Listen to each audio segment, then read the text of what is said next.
할렐루야. 성경 완성하심으로 새벽 기도회를 시작하겠습니다.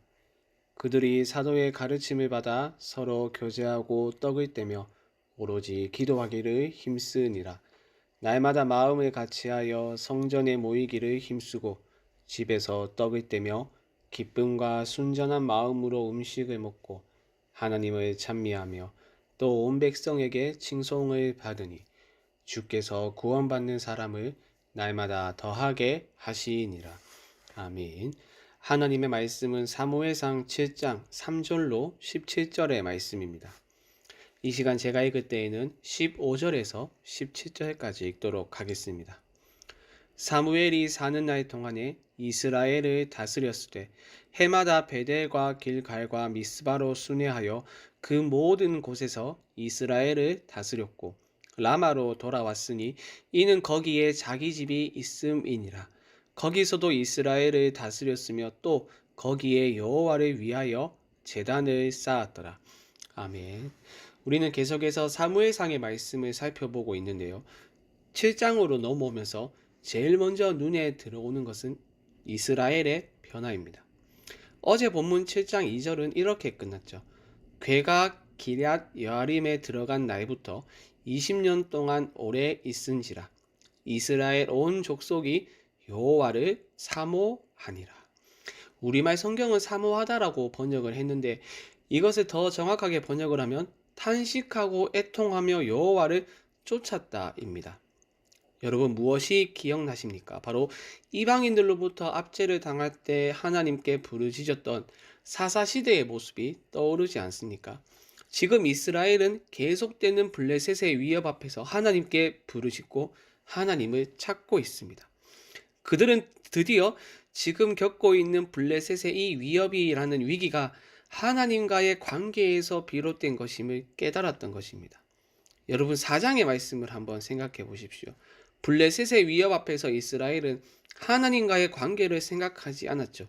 하나님을 떠나 우상을 섬기고 하나님께 반역한 모습을 보였던 그들의 모습을 보지 않았습니다. 오히려 여호와의 괴만 지금 우리에게 있다면 이 전쟁에서 승리할 수 있을 것이라는 잘못된 생각을 그들은 하였습니다. 그 결과가 무엇입니까? 여호와의 괴를 빼앗기고 지도자 엘리가 죽고 마는 안타까운 일이 발생하고 말았죠. 그렇다면 4장에서 어리석은 모습을 보였던 이스라엘이 왜 하나님께 부르짖고 하나님을 찾는 모습으로 바뀌었던 것일까요? 이 놀라운 변화의 중심에는 바로 사무엘이라는 한 사람이 있었습니다. 3절의 말씀을 보시면 사무엘이 전한 메시지의 핵심을 볼 수 있는데요. 그는 이렇게 전했습니다. 사무엘이 이스라엘 온 족속에게 말하여 이르되 만일 너희가 전심으로 여호와께 돌아오려거든 이방 신들과 아스타롯을 너희 중에서 제거하고 너희 마음을 여호와께로 향하여 그만을 섬기라. 그리하면 너희를 블레셋 사람의 손에서 건져 내시리라.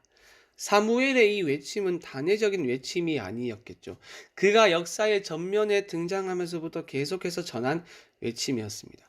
여러분 지금 사무엘이 계속해서 강조하고 있는 것이 무엇입니까? 바로 하나님과의 관계를 강조하고 있죠. 당시 이스라엘은 하나님과 가나안의 신들을 함께 섬기며 두 마음을 품고 있었는데요. 그들의 이 두 마음 때문에 블레셋으로부터 위협을 받고 있었던 것입니다. 그렇다면 문제 해결은 간단하죠.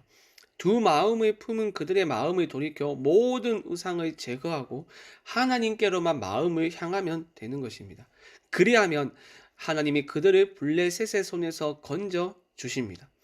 여호와의 괴가 지금 우리에게 있느냐 없느냐는 전혀 중요한 문제가 아닙니다. 핵심은 하나님을 향한 우리의 마음, 즉 하나님과의 관계에 있었습니다. 사무엘은 바로 이 이스라엘의 정곡을 찔렀고 마침내 그들은 사무엘의 메시지에 반응했습니다. 4절의 말씀을 보시죠. 이에 이스라엘 자손이 바알들과 아스타롯을 제거하고 여호와만 섬기니라. 사랑하는 여러분, 우리 신앙에 있어서 가장 중요한 것이 무엇입니까? 바로 하나님과의 관계입니다. 하나님과의 관계가 바르다면 모든 것을 잃어도 성공한 사람이며 하나님과의 관계가 바르지 못하다면 많은 것을 가지고 있어도 모든 것을 잃은 사람이나 다름이 없습니다. 여러분과 하나님과의 관계는 어떻습니까? 이스라엘처럼 세상과 하나님을 겸하여 섬기는 두 마음을 품고 있지는 않습니까? 이런저런 핑계를 대면서 하나님과 거리두기를 하고 있지는 않습니까? 그렇다면 여러분의 마음을 하나님께로 돌이키실 수 있기를 바랍니다. 하나님만을 섬기실 수 있기를 바랍니다. 당장 모든 우상을 제거하고 하나님께로 돌아오십시오.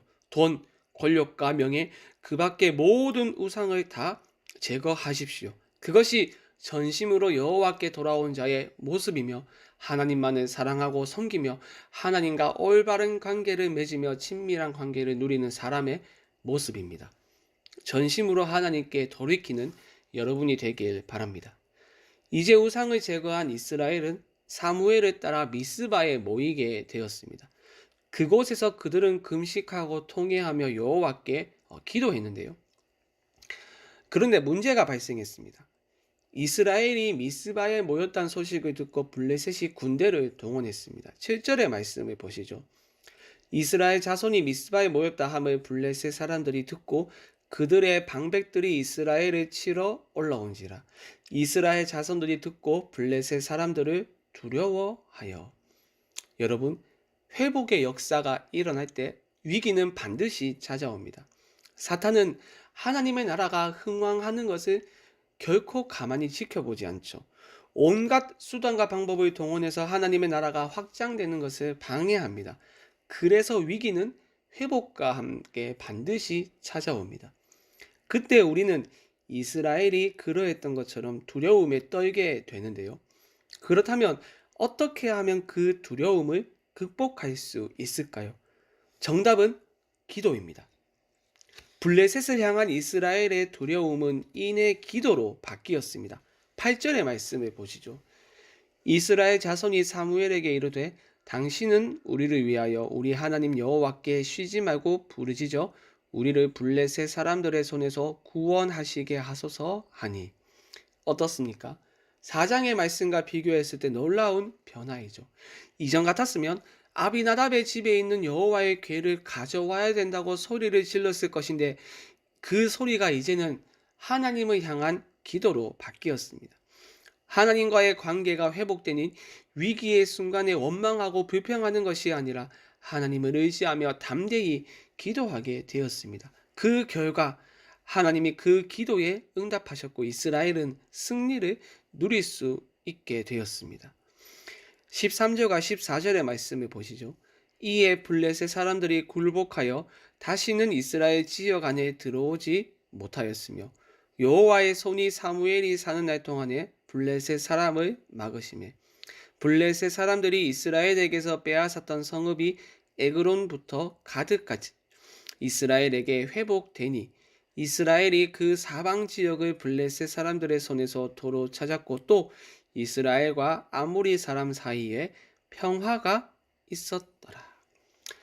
사랑하는 여러분, 기도 없이는 우리가 두려움을 이겨낼 수 없으며 기도 없이는 또 온전한 회복을 경험할 수 없으며 또 기도 없이는 승리를 누릴 수 없음을 믿으시길 바랍니다. 특별히 우리는 이제 포스트 코로나 시대를 맞이하게 되었습니다. 지금까지 움츠러들었던 온 몸을 펴고 힘차게 도약할 회복의 시기입니다.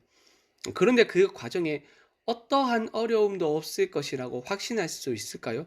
아니, 오히려 위기는 반드시 찾아옵니다. 왜냐하면 사탄이 교회의 회복과 부흥을 싫어하기 때문입니다. 그래서 사탄은 반드시 온갖 방법을 다 동원해서 우리를 유혹할 것이며 시험할 것입니다. 그것이 우리 안에 있는 게으름이거나 또 코로나의 재유행일 수도 있고 아니면 또 다른 무엇이 될 수도 있습니다. 그때 우리는 어떻게 해야 하겠습니까? 기도해야 합니다. 두려움에 떨며 좌절하거나 패배주의에 사로잡히는 것이 아니라 하나님을 의지하며 기도함으로써 하나님의 은혜와 인도하심을 구해야 합니다.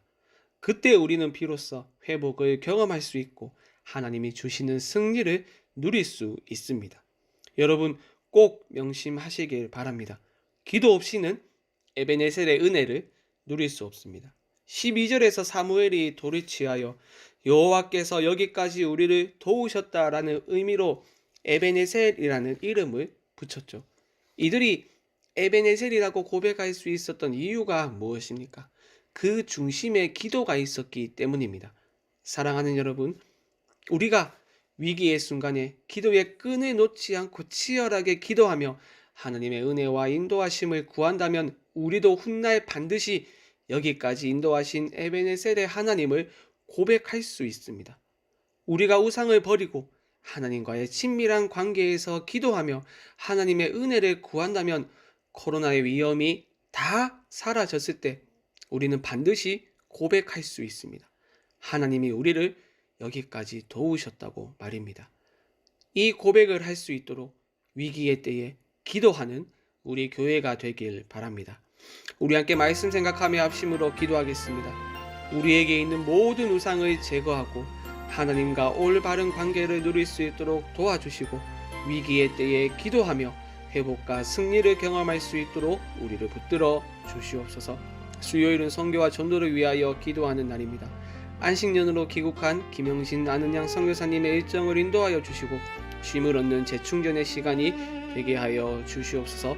모든 선교지들을 지켜주시고 또한 우리 모두에게도 구령의 열정을 회복시켜 주시옵소서. 마지막으로 코로나 때문에 어려움을 겪고 있는 우리 성도님들을 지켜주시고 위로하여 주시옵소서. 또한 포스트 코로나 시대에 우리 교회가 위축되지 않고 기도하며 힘차게 도약할 수 있도록 지혜와 힘을 공급하여 주시옵소서. 이 외에도 개인의 기도 제목을 가지고 자유롭게 기도하시면 되겠습니다. 주님의 이름을 한번 부르고 자유롭게 기도하겠습니다. 주여